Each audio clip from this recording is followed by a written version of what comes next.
In this review, we'll be reviewing the RC 1400 V5 New Balance. This is the Lime Glow. Let's start with the weigh-in. The RC 1400 V5 weighs in at 8.5 ounces.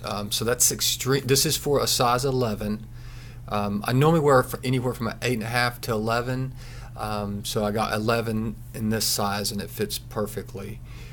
So if you're kind of on the border, I would go up a half size. They don't come in wide; they only come in regular size. So this is an 8.5 ounce. So that's very light. That's a very light shoe. And the RC stands for racing and competition. So this is like a competition racing shoe. And you'll see why when we look at it in more depth. But this is 8.5 ounces. That's very light. Let's look how that compares to other shoes. This is the original Hoka Clifton 1. 8.5 also, and look how much cushion there is on the shoe. So the Clifton was always an incredibly light shoe. Here's the Go Run 400 by Skechers, and it's 8.6 ounces, so just a little heavier. And here's the Downshifter, Nike Downshifter, pretty solid shoe at 11 ounces, and you're starting to get heftier and heftier. And here's the Brooks Ghost. Brooks is always good, a good, stable, solid shoe, but the only downside I see with them is they're heavy. Look, 12 ounces. Okay, so I went to the New Balance store and I just started trying on all the shoes, and this one felt the best. I tried on the 1500s. The 1500s is supposed to be their race shoe also, but it's supposed to be their stability shoe also. On the inside, they have some stability, a little harder cushion on the inside, but it just didn't feel right. The other shoes felt good. They just felt a little heavy.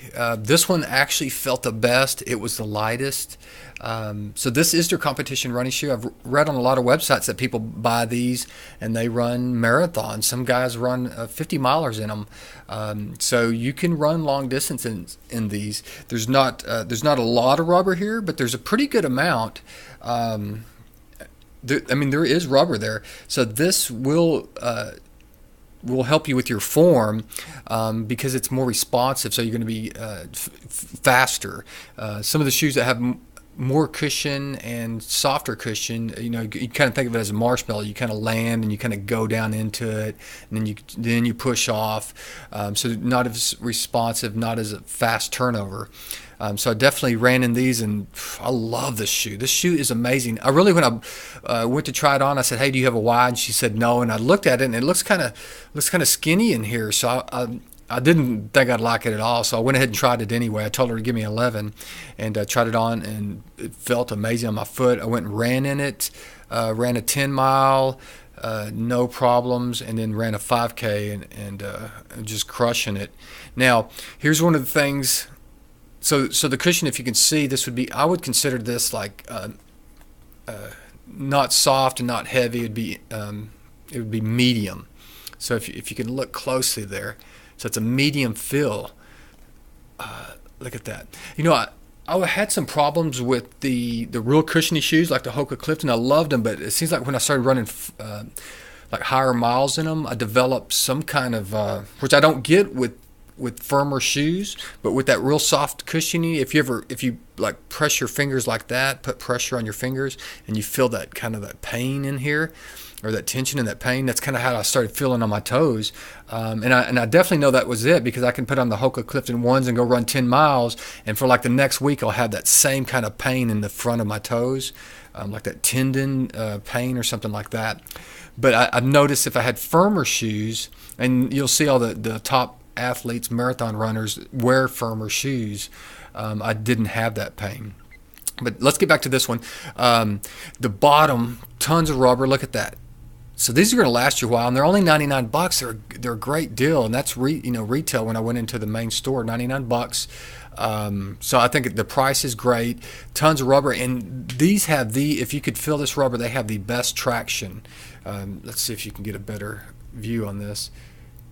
Yeah, there we go. Yeah, they have the best traction you can imagine. So you don't feel like, especially when you're going around corners, you don't feel like you're going to wipe out, or you kind of feel like you're going to slide out. You can just rock it around corners. Super lightweight shoe, great cushion, tons of rubber, tons of traction. Now look at this too. Now the Ultras had a shoe called the 1.25 shoe, and it was kind of like their racing flat or their racing shoe, and I really liked it. But the problem I had, and I have a problem with a lot of the Ultra shoes, which I think they have a great idea, but the problem I have is my feet would always slide forward, and then they would rub up here, and I got like a black toenail one time, so my feet would slide forward. Now, if you take a look at this, they must have put their best designer or engineers on this shoe, because look at this. It's almost like an hourglass right here. See how it comes in skinny? So what it does is it catches your foot so it won't go forward right in here. And it doesn't hurt, it doesn't feel bad. The Ultras, you'd have to cinch this down really tight right here on your ankle, and it would hurt because you're putting a lot of pressure on your ankle right here. These I can leave just kind of loose, and so I don't put any pressure on there, and my foot just stays back here. The heel will stay in the back. It won't be sliding forward because of this. So they did an awesome engineering right there. And as you can see, as it comes forward, your feet and toes have more room to splay out. I always had problems with this side of the shoe pushing in on my toes, which I did not like, and that's the reason I started trying to go with wide shoes. But for some reason, I guess the way it's designed, it does not push in on my toes. So let's take a look. Now the upper. It's a beautiful upper. Look how it's just a beautiful design. I went ahead and I like this so much. I went ahead and ordered the V4. They had a red design, which I thought was really nice. This kind of zebra pattern. So I went ahead and ordered the V4. I'm going to try that out. But yeah, this is very breathable, very lightweight, breathable material. But also it keeps your foot in there without crushing it or. Now it has a little piece here that keeps the tongue in place. The lace goes through it. No problems with that. Flat laces don't come undone. The tongue is padded. It's not too padded. It doesn't come up too far to rub on anything. Perfect design. The cup, as you can see, goes way back in there, and there's a lot. It's pretty solid considering how light it is.